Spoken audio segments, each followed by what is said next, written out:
Plaintiff Andy Cornell had a one-night stand with the defendant, and a month later she discovered she was pregnant.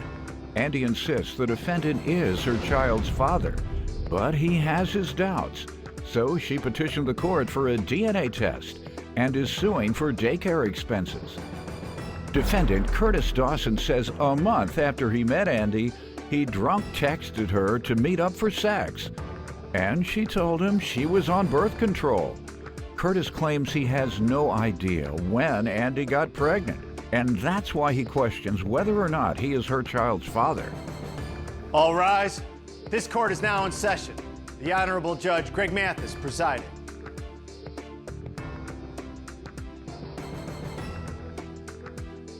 You may now be seated. Start with you. Okay, Your Honor, I met the defendant approximately February 2012. We had met at a club. He had approached me and, we talked a little bit, and he had invited me later on to meet up with him. I did not. I told him I would, but I did not. But you came up pregnant anyway. Yes. About a week later. How does that happen? Not that night. A little later. Oh, later you did. Yeah, about a week right. later. So tell me what happened later. Yeah, so I did not meet up with him that night. I kind of ditched him a little bit. So I met up with him about a week later. Our daughter was conceived about a week later, middle of February 2012. And then about 2 months later, I tried to join the Navy. And at MEPS for the Navy, I found out that I was pregnant. 2 months pregnant, had no idea. At that time, I had contacted him and let him know about the pregnancy. Did not go over that well at that time. He did not want the child. We were not ready. It was kind of a casual thing. And then what was his response? His response, he initially wanted an abortion. When you said no, obviously? Yeah, and so then what was the...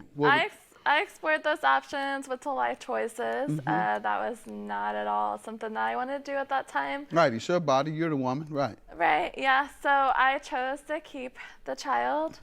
I told him at that time that I would keep the child and, not ever ask him for anything at that time. Did he try and deny paternity or not? Well, I knew, but No, we never did it. him. Yes. He didn't know. No, he didn't know for Right. sure. No. Yeah, at that time, he wasn't really sure, and then was like, if it's mine, I don't want to be responsible. I don't want to be? Yes. That's what he said? Yes. Did he say why? Because it was a very casual encounter. Okay. And when we had hooked up, we both had agreed that we were both, it was casual for you too. It was casual for both of y'all. You're right. He take care of him casually, you take care of the child casually. Right. However, the child was very well taken care of on my part. Good. And then so I chose to raise the child on my own. And then, things came up like child care expenses, and of course, she was a daddy's little girl, and there wasn't a DNA test taken, obviously. No, sir. Let me hear from you, sir. Well, some of that story is true. We did meet at a club. We didn't hook up that night. We didn't hook up a week later. We hooked up like a month later. My uncle had got out of jail, so we was drinking Hennessy, sitting at the house. He was a chef cooking up. I'm on my phone, going through text messages. Obviously, if I wanted to sleep with somebody, I could have slept with somebody in my own state. I lived in Oklahoma. She lived in Missouri. So I was just drunk texting, like brothers do sometimes, Well, she lived in Missouri, so I'm just like, hey, what's up? Come down and get some. Just to... That's very romantic. Right? Yeah. I was just throwing it out there, though. I didn't think Playing the law averages, you're right. Law averages will also get you in trouble. But this is what happened. Have unprotected sex with too many women, somebody's going to either give you a disease or a child. That's the law of averages. Go ahead. But I texted her. She said she was coming down. She didn't get off till like 1:30 in the morning. which she would have to drive 2 to 2.5 hours to get to me. Is that true? You drove 2 hours to get to I him? did. And you all had never been together? No. Nah. So you did not know whether it was going to be reward or punishment? No. Go I ahead. took the risk. So, obviously, we had been drinking since 4 p.m. It was after 1 a.m. She shows up, then what? We have drinks. I did put a condom on, but I passed out. And it fell off. So after that, I asked her, hey, do you want to get one of those Plan B pills? I had never had a scare. I always wear protection. You know what I'm saying? Like, she was like, no, she's on the shot. So then she comes telling me she's pregnant. So you know what I'm saying? Like, I don't know if she was pregnant before she met me, anything. So it's always down in my mind. Ma'am, did you tell him you were a shot of On some the shot. sort? You know the I'm shot. not sure Birth now. control. And so, did you tell him you had gotten Yeah. a shot, birth control shot? Yes. Had you? Yes. It failed you? So he had pretty good swimmers, I guess.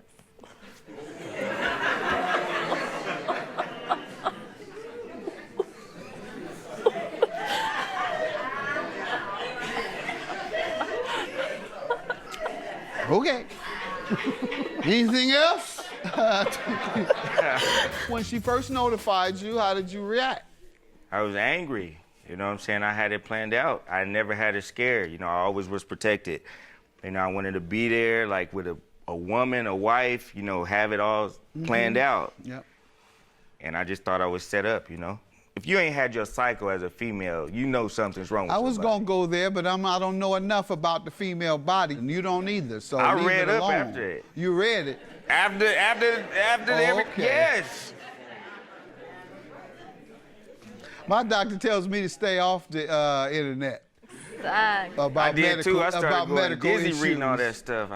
It's whatever happens, happens, man. Ma'am, you told him that, and then that's what happened. And I mean, I can't really come down on him.